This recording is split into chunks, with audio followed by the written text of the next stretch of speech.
to the stand public. in the presence of the public or people who do not care about her. And now, maybe they'll ever know, those are people who had sex before marriage. And yet they themselves are doing it. Mm-hmm. I see. So whom did it help? Mm-hmm. Where was the grace in that? Where is the love of Christ in that? Mm. Were you sat down one-on-one and asked to repent what you did and you refused? Mm-mm. So how do you take someone to the public before you've dealt with them in private? That's the hierarchy. The Bible says, if your brother sins against you, get a friend, go to him and talk it over. If he refuses, get 2 other witnesses, leaders, bring them. If he refuses, then bring him to the community. If he refuses, you leave him. Leave him alone. So how do you come from your bed to the pulpit? Yeah. So you see, we're discussing the element of wounded warriors, and we're saying that if a man is down, you don't shoot at him. No. If a man is down, you give him help. You treat that wounded warrior, because he is not less a warrior because he's wounded, right? And there's got to be some grace extended to him. So I'm still inquiring. Is there a nursery, for lack of a better word? Is there a hospital for wounded warriors? Yes, there is a hospital for wounded warriors. Yeah. And that hospital is called Grace. Yeah. Grace Hospital. What is Grace Hospital? Uh-huh. Grace Hospital is that space where you're seen for who you are, or how you appear, but you are known for who you are. Do you understand the difference? In the Grace Hospital, you are treated with the knowledge of being seen as you are, hurting. But being known for who you are. As a warrior. Right. Grace. Yeah. As in, it's not about denigration of a man. Yeah. Rather, it's about rehabilitation and re-elevation of the man. Like, the moment you break a man's psyche, put a virus in his software, you do not know that you have started a cycle, of violence, of deadness, of absentness, just because you made a man doubt his manhood. Right. And that is what woundedness does. Right. And you see, you mentioned something about shame. Yeah. Yeah. And embarrassment. And I think that is the worst tool that the world has thrown at men. That men who are ashamed cannot be men again. Yeah. And that is why if a woman is having an argument with a man, from what I've observed, she just has to go to one place. Yeah, the ego. And say, you can't even satisfy me. Yeah. Yeah. You are not man enough. Yeah, that's it. And 2 things or 3 things can happen when a woman says that. Yeah. A wise man will walk away. Yeah. Yeah. A normal man. Yeah. Will fight back. Yeah. Yeah. And then most men will shrink. Yeah.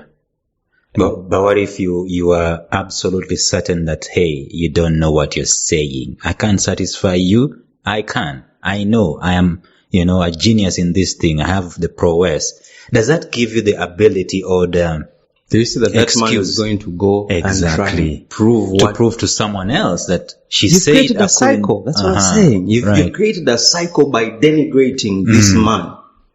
So he goes around trying to prove a point. You wrong, and yet it's him who is there, and it's other people who are paying for the price of your words as a person. Yeah. Wow. You get? Yeah. And this comes now back to gender-based violence. Right. And I've been saying that when you look at a man who defiles a 3-year-old, right? When you look at a man who is sleeping with his wife and her sister and the maid, you had that story, impregnated them all. Yeah. you need to ask yourself, what is in that man's head? How does he think? How is this normal to him? Yeah. A man who goes and rapes an 8-year-old, or 5 men who come together and rape a woman. We're now talking about gender-based violence to show you that hurt people hurt others. Yeah. And the worst thing that can happen is a man with a hurt ego. Are we, a woman might say that we're trying to excuse a man who is doing this stuff, that, the guy who rapes an 8-year-old is just a wounded guy. What we need to do is to understand where the wound came from.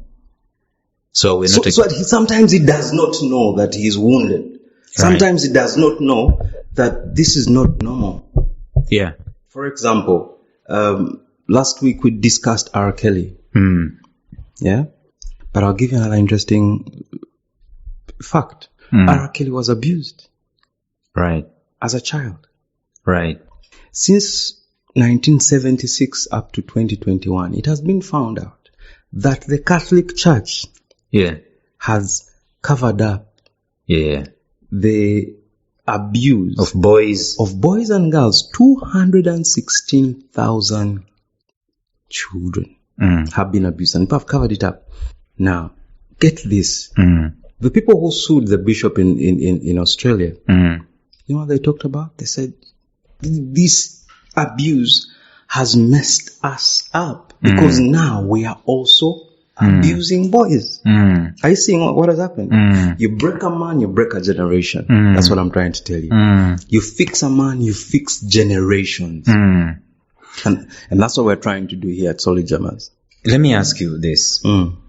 Because it looks like our work is cut out for Solid Jammers in terms of extending grace, not just that grace in the spiritual whatever, but also in the physical sense of it. Grace having is a place, truth. Yes. Having a place, a physical place where we can be vulnerable one with another, we can share our stories and so on, and we can encourage one another, and we cannot judge one another, and so on and so forth.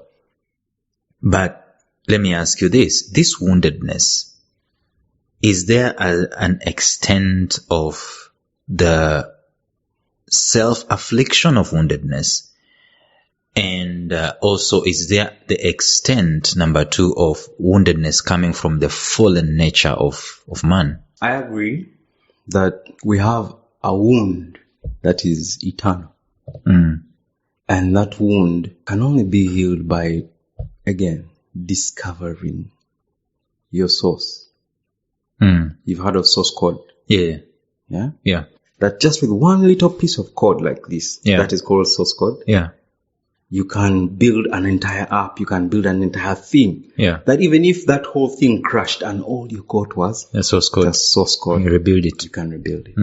So the source code is the God nature in man. That is the source code. But living in or operating in a corrupted system limits the power of that source code, but does not negate or take away the source code. So, to answer question number 2, are we operating from a fallen nature? Yes. But also on self-affliction of these wounds, there is a perpetration of what you see and what you know until you choose otherwise.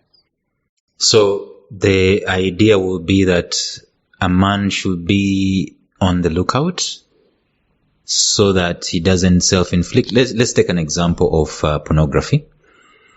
A boy is innocent, right? A boy doesn't get born knowing what pornography is, but a boy gets exposed to pornography, so to speak. Is that the boy's mistake, or is it?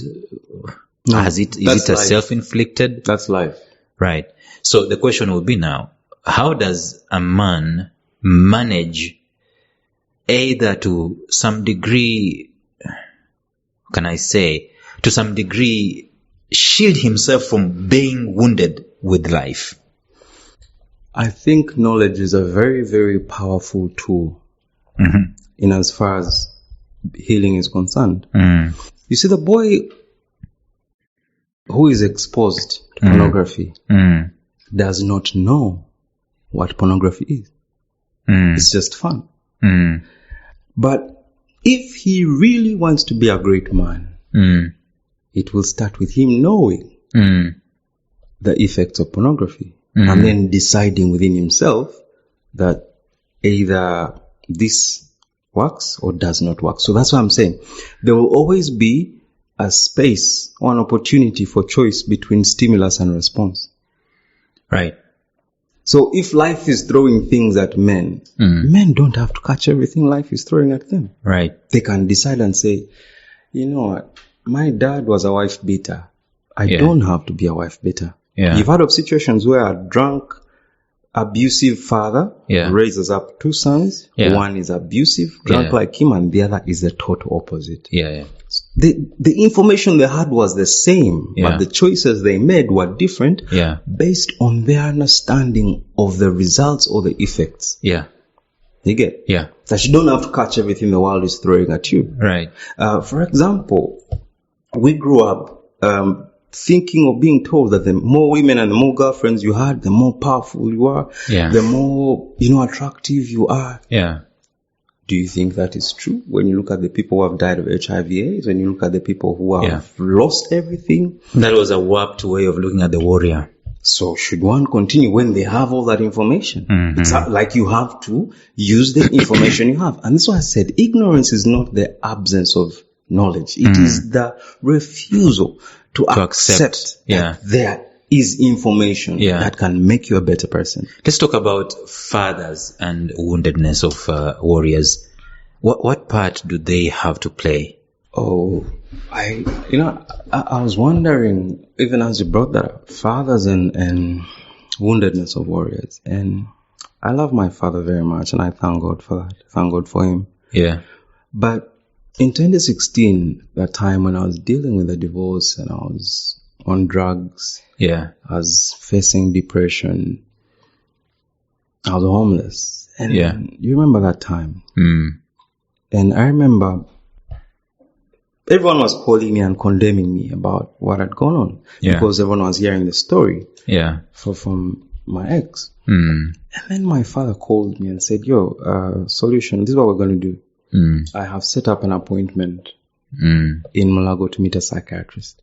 We're going to see a shrink. We're going to go and talk to a counselor. I'm going to pay. But all you need to know is we have to be there by 9 latest. But by 8:30, we should be there. So I had no choice in it. I think this man saw his son hurting. Wounded. His response was, let me take him to a doctor.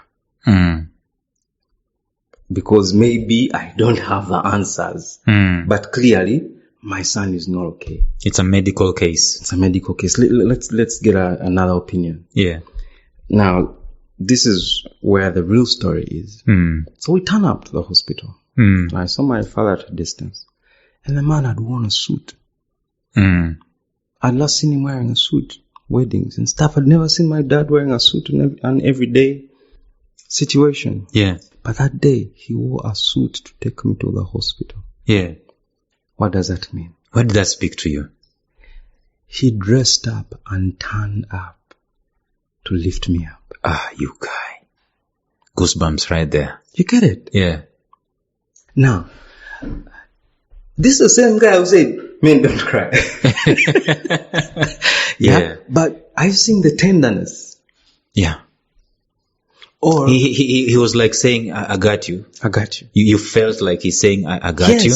But did he condemn you at any point in time? Even if he did, I don't remember. All I remember, he showed up for you. Is him showing up. It's now getting a man to go and talk to a shrink in itself is not easy. So you don't think it was easy for me to accept to go and see a doctor and acknowledge that I'm going through clinical depression. I think that's what I was diagnosed with at that time. So imagine having to acknowledge all this. But I'll tell you what I remember was my dad wore a suit, sat in a taxi from Jinja to Kampala to take his grown son Yeah.